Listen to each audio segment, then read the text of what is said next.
On a quiet Monday morning, Lucy Winters logged into their joint bank account like she always did. What she saw made her breath catch. $218,000. 0 cents. Gone. Every penny they had saved over the last 10 years had vanished overnight. She called Eric. No answer. She texted. Nothing. She tried his office, and Eric's closet was empty, his laptop missing, and on the kitchen counter, a plain white envelope. "You'll be fine. I need freedom." Her hands trembled as she opened it. That's when her phone buzzed a text from her friend Claire. Attached was a photo of Eric smiling on a beach in Cabo, his arm around a woman at least 15 years younger. Lucy dropped to the floor. Her life wasn't just broken, it had been stolen. But this wasn't the end of her story. It was only the beginning. Lucy Winters was 42 years old, and by most accounts, a woman who had done everything right. She built her career from the ground up, starting as a receptionist at a small real estate office in Phoenix, and rising to become one of the most respected agents in the city. Her days were filled with property showings, contract negotiations, and hours of paperwork. She thrived on discipline and planning, and she prided herself on providing stability, not just for her clients, but for her family. Her husband Eric had always been her opposite. He was spontaneous, creative, and unstructured. He dabbled in graphic design, worked freelance gigs here and there, and spent much of his time at home, between contracts. In the early years, Lucy didn't mind being the primary earner. She believed in his potential, supported his shifts from one passion project to another, and even helped fund 2 of his short-lived business ventures. When one failed after 3 months, she told him, "Try again." When the next failed after 6, she simply said, "We'll figure it out." For over a decade, she carried them both. Lucy paid the mortgage, handled the taxes, grew their savings, and even opened a separate investment account for a long-term retirement plan. Eric often joked that she was married to her spreadsheets, and sometimes he'd roll his eyes when she turned down a spontaneous trip because the budgets piked with grounded. The cracks started showing about 2 years before he disappeared. Eric stopped joining her at family gatherings. He'd stay up late in his office with the door locked. He became moody, defensive. When she asked if something was wrong, he snapped, "You're always obsessed with money. That's all you care about." Lucy, exhausted from 12-hour days and constant compliant demands, chalked it up to burnout. She thought they just needed a break, which is why she proposed a solution they'd been talking about for years: a 1-month sabbatical in Europe. Italy, France, and a cottage in Ireland, just the 2 of them. A reset. They began planning it together. Lucy created a shared travel folder, researched Airbnb listings, and even applied for her international real estate license just in case. Eric seemed excited. At first, but then he got cagey when she asked about booking flights. "Let's just be spontaneous," he'd say. "Don't lock us into a schedule." That wasn't like him. He was always indecisive, but never secretive. Still, she trusted him. He had access to all their accounts, their home equity information, even the password to the safe in their bedroom. They had no prenup, just years of shared life, and the belief that love didn't need legal lines. Claire, her best friend since college, had been the only one who ever raised concern. "Eric doesn't appreciate you," she once said over wine. "You're building the life. He's just living in it." Lucy waved it off. "He's just going through something. We'll get through it." She believed that, right up until the money vanished. In the first few days after the money disappeared, Lucy Winters found herself in a haze of disbelief. She barely slept, barely ate. Every time she checked the bank account, it was still the same. Empty. $218,000, wiped clean. She filed a missing persons report with the Phoenix Police Department, but the officer behind the desk didn't offer much hope. "Ma'am," he said gently, "your husband is missing. He's just..." Lucy didn't want to believe it. Not yet. She clung to the idea that something had gone wrong, that Eric had been forced to vanish, that maybe someone had hacked their accounts. But when she called the bank, the facts crushed that hope quickly. The transfer had been authorized, from their shared IP address, on her own laptop. Eric had waited until she left for a weekend real estate conference in Scottsdale. while she worked 12-hour shifts and hosted open houses. He had sat at her desk, accessed their joint savings, and moved it all to a digital crypto wallet. Every transaction was traceable. Every one of them authenticated with her credentials. Lucy's calls went to voicemail. Her texts were read but unanswered. And then, on Wednesday, Claire sent a message that knocked the air out of her. It was a photo. Eric, grinning wide on a beach in Cabo, his arm draped around a woman who looked young enough to be one of Lucy's interns. The caption read, "Freedom at last." Lucy stared at the photo for 10 full minutes before her knees gave out and she sank to the floor. The betrayal wasn't just emotional. It was surgical, planned, precise. She had been erased. The next morning, still trembling with rage, she went into the home office. She opened the file cabinet Eric always kept cluttered with old mail and useless paperwork. What she found instead stopped her cold. Neatly arranged in a manila folder were printed versions of their property deeds, their primary home, the rental condo she had purchased 3 years earlier, and even the land lot they'd invested in with plans to build. And tucked in between those documents was a notarized signature page bearing her name. Her signature. Only, it wasn't hers. She studied it carefully. The handwriting was close, but not exact. It looked like someone had traced it. The notary stamp came from a location she'd never visited.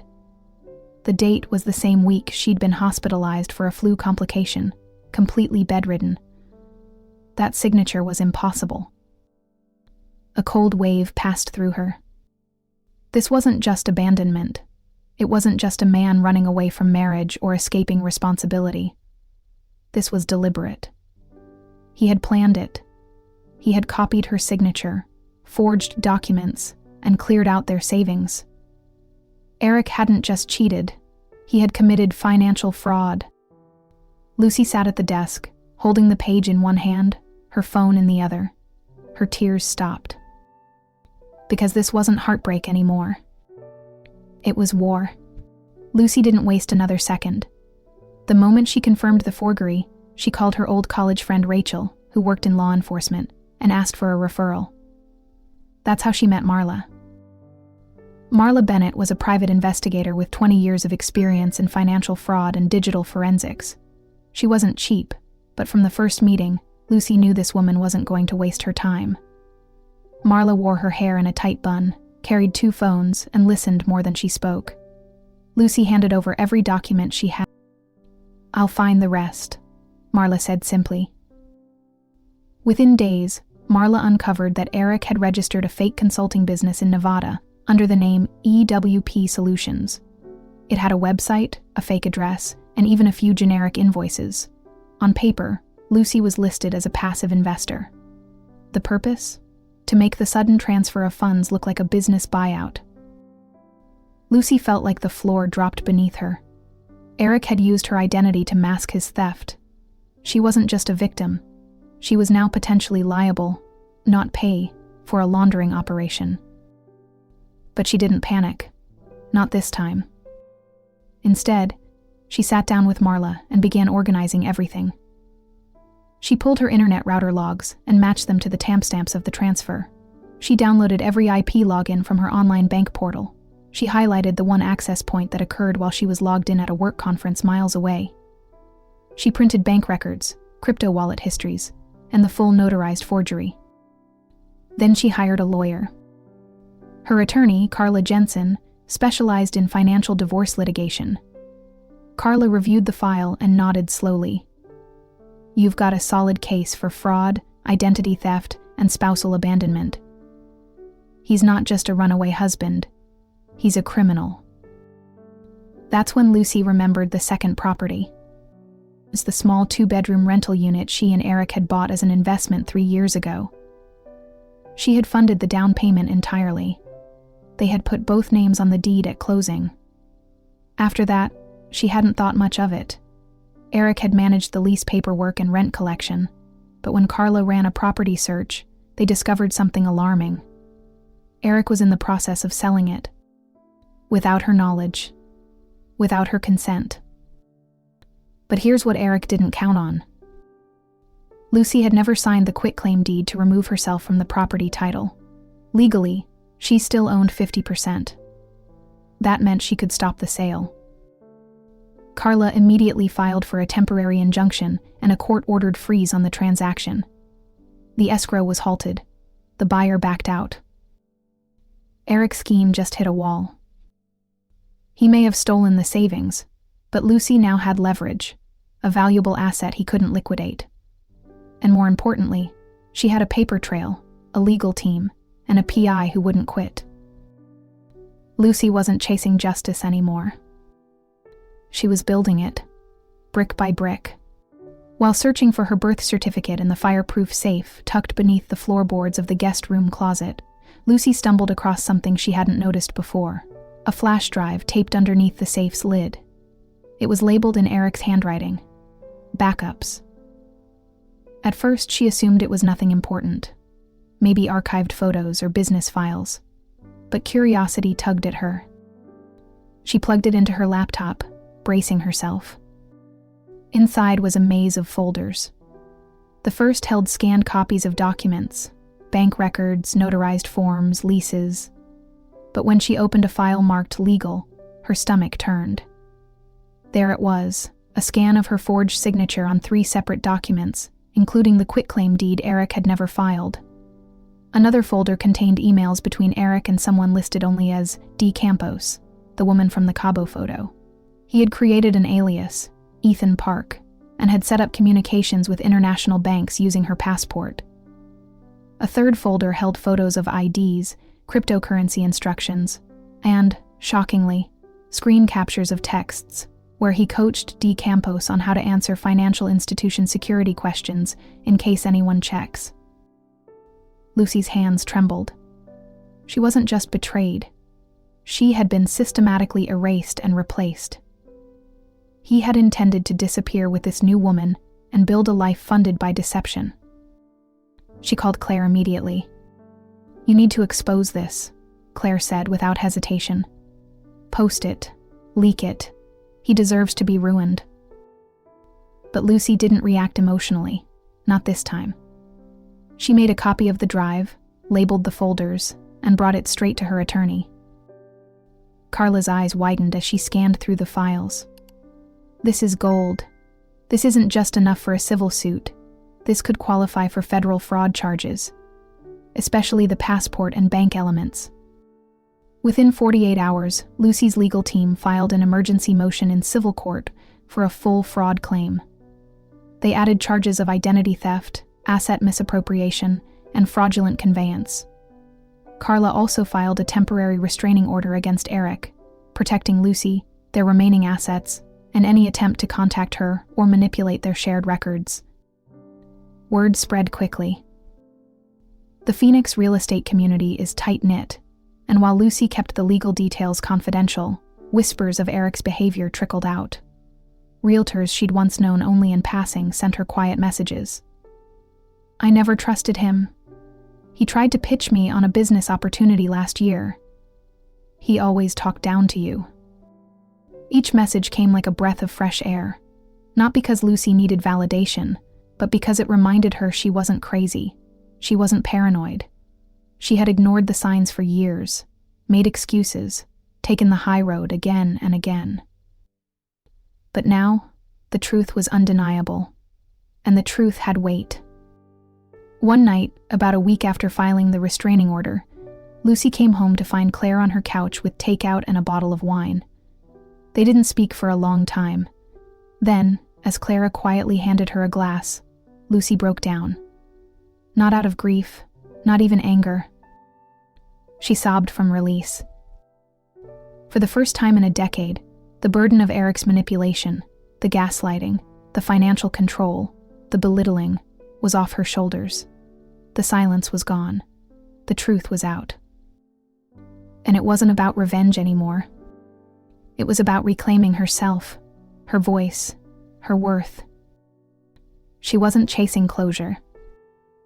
She was stepping into freedom. Lucy didn't just react.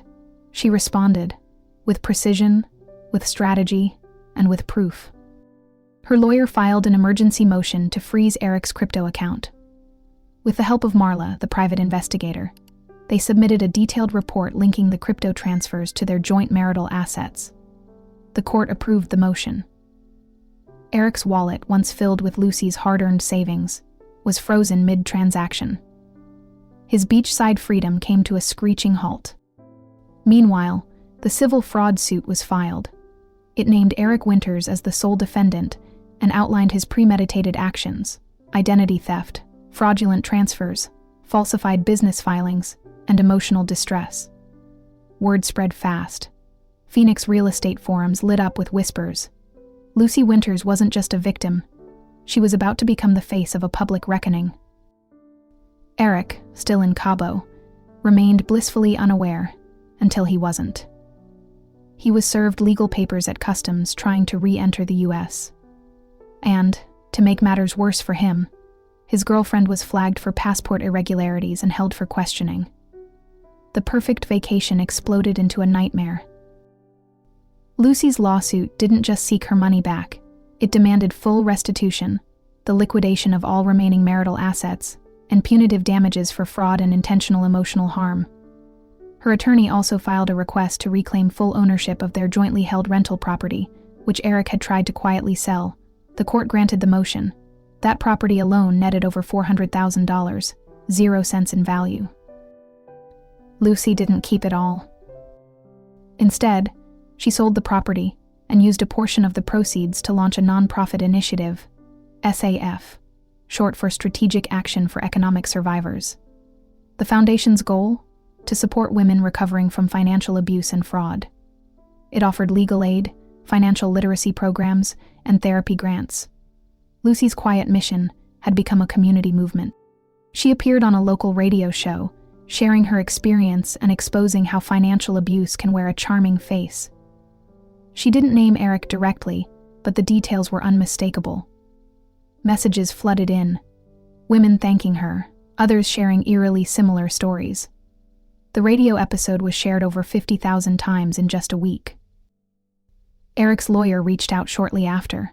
He offered a private settlement. "No need to make this ugly," the letter read.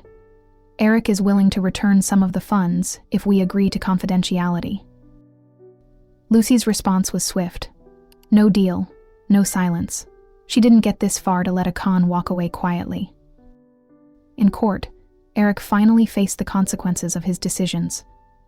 His defense was weak, riddled with contradictions. Lucy's legal team presented time-stamped crypto transfers, AP logs proving access from her devices, and the flash drive containing forged signatures and banking correspondence. They showed how Eric used Lucy's name to shield fraudulent transactions. They outlined how he drained their accounts days before vanishing. The judge reviewed everything in silence, then looked directly at Eric. "Your actions," the judge said, "were deliberate, deceptive, and reprehensible." The ruling was swift. Lucy was awarded $312,000, 0 cents, in damages, including restitution and penalties. Eric was also barred from opening any joint financial accounts under another person's name for 5 years. The court placed a permanent flag on his business filings. His professional reputation? Ruined. Lucy never looked at him during the final hearing. Not once. She didn't have to. Because this wasn't about rage. It wasn't about theatrics. It was about justice. Eric had humiliated himself. Lucy's revenge was simple. She used facts. She used her voice. She used the law. And when it was all over, she walked out of that courtroom, not just with compensation, but with clarity. She hadn't just taken back her money. She had taken back her power. 8 months after the court ruling, Lucy stood on the balcony of her new condo, the Pacific Ocean stretching wide beneath a golden sky. The sound of waves had become her new morning ritual, a calm, steady reminder that peace was possible, even after chaos. She had used part of the settlement to buy the condo outright. No mortgage, no cosigner, just her name on the deed, a simple signature, but this time, truly hers. But Lucy didn't stop there. The nonprofit she launched, the WIF, Women in Sovereign Empowerment, had grown beyond anything she imagined. What started as a small resource group now had a team of volunteers, legal consultants, financial advisors, and trauma counselors. It served women across Arizona and was expanding into other states. Workshops on financial literacy filled up within days. Online webinars drew in viewers from around the country. Claire, ever loyal, had joined as co-director. She handled community outreach while Lucy taught budgeting and asset protection classes. One morning, after a session titled Unlearning Financial Dependence, a young woman approached her and said, "I didn't think someone like you would understand. But you do. You really do." Lucy smiled. She didn't just understand, she lived it.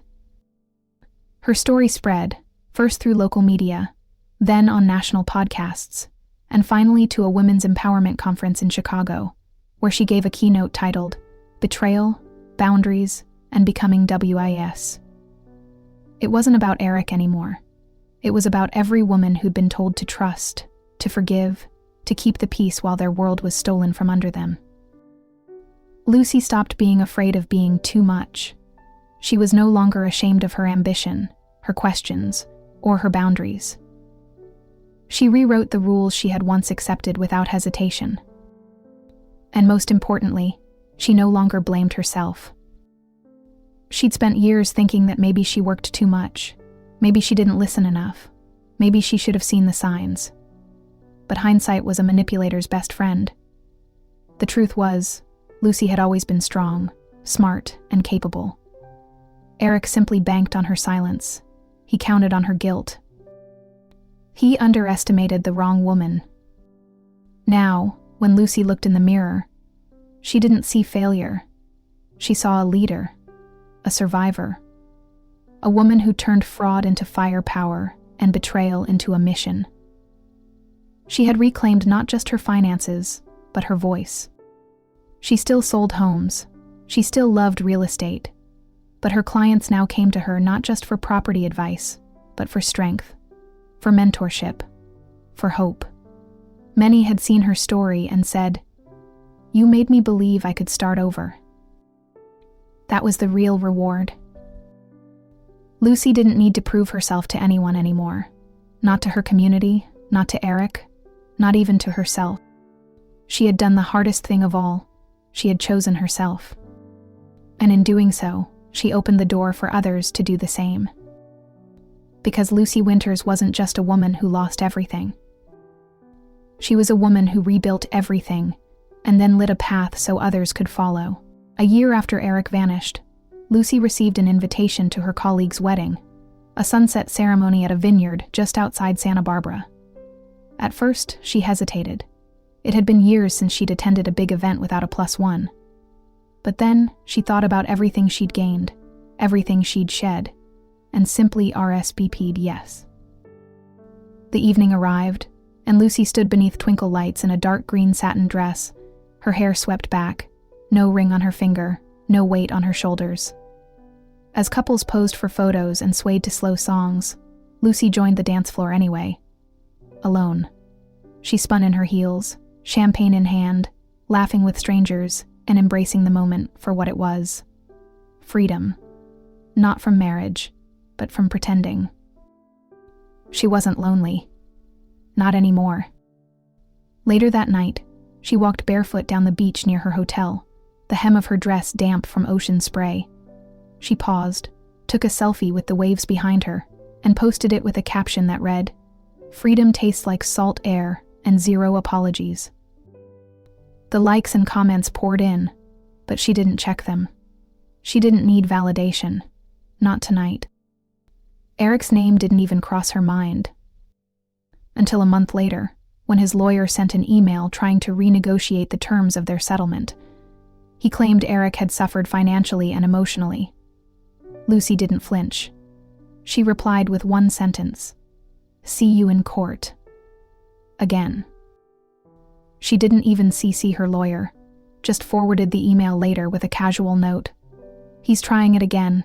Handle as needed." There was a time she would have panicked, a time she would have cried or second-guessed her strength. But that version of Lucy didn't exist anymore. She went back to her schedule, back to her clients, back to her workshops. That same week, WIEF'd a new support group focused on helping women exit financially abusive relationships. Lucy didn't just host the meeting. She shared her own story again, not as a victim, but as proof of what's possible. Afterward, a teenage girl approached her and said, "I think my mom needs to meet you." Lucy gave her a card, not a business card, a personal one.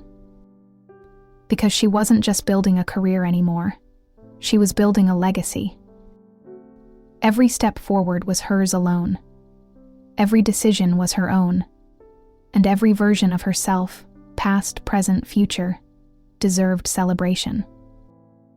She hadn't just survived Eric, she had erased his influence entirely. And in its place, she'd planted something fierce, something beautiful, something free. Lucy wasn't waiting for life to begin again. She was already living it. Have you ever been betrayed by someone you trusted with everything? Your love, your money, your future? Lucy's story is more than a cheating story. It's a masterclass in taking back control when the ground beneath you gives out. When her husband drained their joint savings and vanished without warning, he thought she'd spiral. He thought she'd drown in shame and silence. But instead, Lucy rose. She gathered evidence, leveraged the law, and rewrote her ending, not with vengeance, but with vision.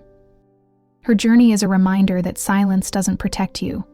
Strategy does. That betrayal isn't the finale. Sometimes it's the spark. Lucy didn't just recover what was stolen, she transformed it into a movement. She didn't just win in court, she became the woman her former self once prayed for. So, let us ask you, have you ever turned heartbreak into fuel? Has someone's betrayal lit the fire that pushed you toward your power? Tell us your story in the comments below. You're not just a viewer here.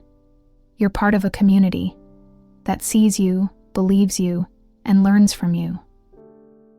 And if Lucy's courage inspired you, click that like button and subscribe to Veiled Fury for more real stories of bold revenge, justice served, and women who refuse to disappear. Because you don't need to set everything on fire to rise from the ashes. Sometimes, all it takes is truth and the will to fight back.